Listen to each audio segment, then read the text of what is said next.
OfferEntry lets you create custom pages. Start by accessing this custom page feature, which is under Edit Website, Pages. And when you come to this page, you'll notice that there are the default pages that show up on your OfferEntry site.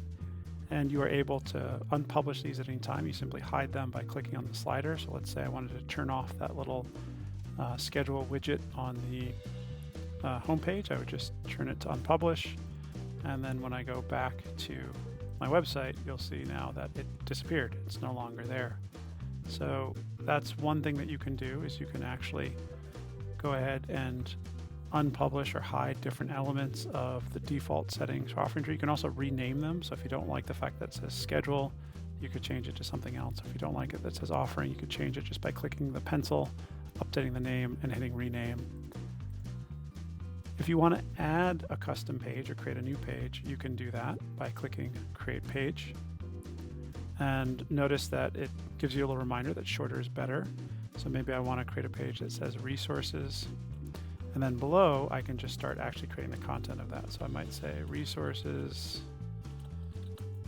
for coaching. I can change this text by double clicking on it.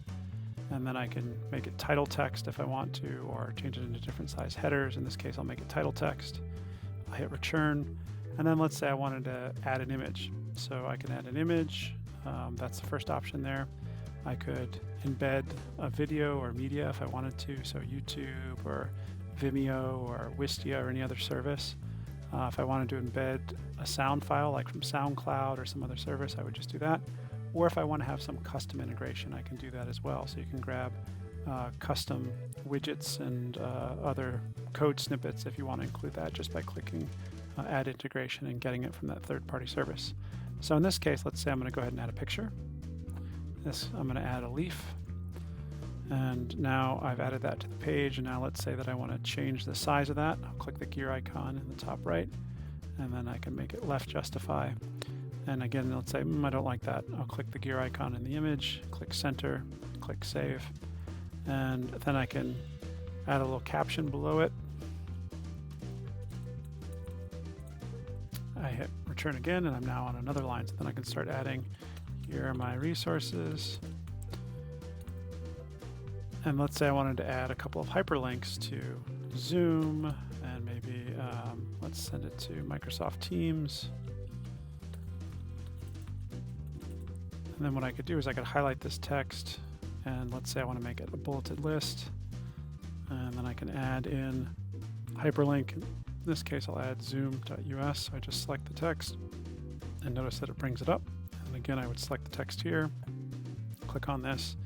Let's say I want to add Microsoft, and then hit enter. And then again, it hyperlinks it, and you'll see it right there. And then if I want to edit this, I would just click on that hyperlink, and notice I can do edit, or I can unlink it. So that's how you can add in, resources, videos, pictures. So it's a pretty neat feature, and you can create the page however you'd like. And then when you're done, you can save this as a draft to come back later. So if I click Save as Draft, it'll save it just as a draft for me to edit later, or I can publish it right now.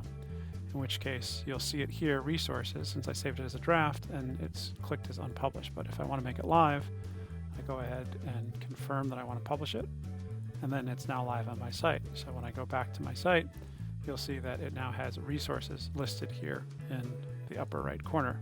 Now let's say I wanted to change where this shows up in the navigation bar.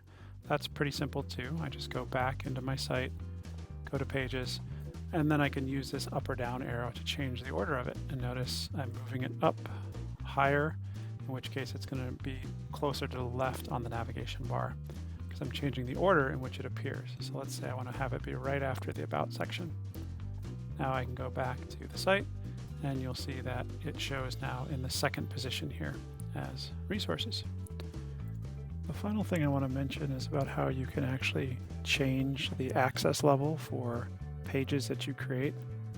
And so in this case, I created the resource pages, and let's say I wanted to make this so that only members could access this page. So you'll see this little toggle right here next to the page menu, and I can choose all members, in which case anyone who has a membership with me is able to see this page, Or if I want to make it available only to a certain membership level, all I need to do is click on choose membership levels. And let's say I only want to make it available for those members that are on the 90-day membership plan. So I go ahead and click OK. And what that'll do is that means that this page is no longer public. It's only available for members that have an active membership with me. So this can be really useful if you want to have pages that have videos or content that's exclusively for members.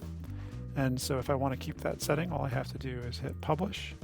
And then once it's published, when I go back to my website, once you look at the navigation now, you'll see that it's no longer listed in the navigation bar. But as soon as I sign in, when I look at the page now that I've signed in as a member, you'll see that the page is back and that when I click on it, I can access it right here.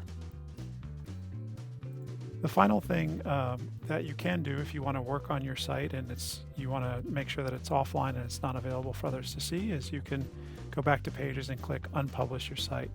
And once you confirm that you've unpublished your site, once you go back and look at your website, you'll see now that it shows that it's under construction and there's a login button at the top so that you can log in to do edits to the website, but nobody else can see the content. So this is a good feature to use if you want to revamp your website, revamp the content, and then when you're ready, you can go ahead and publish your site.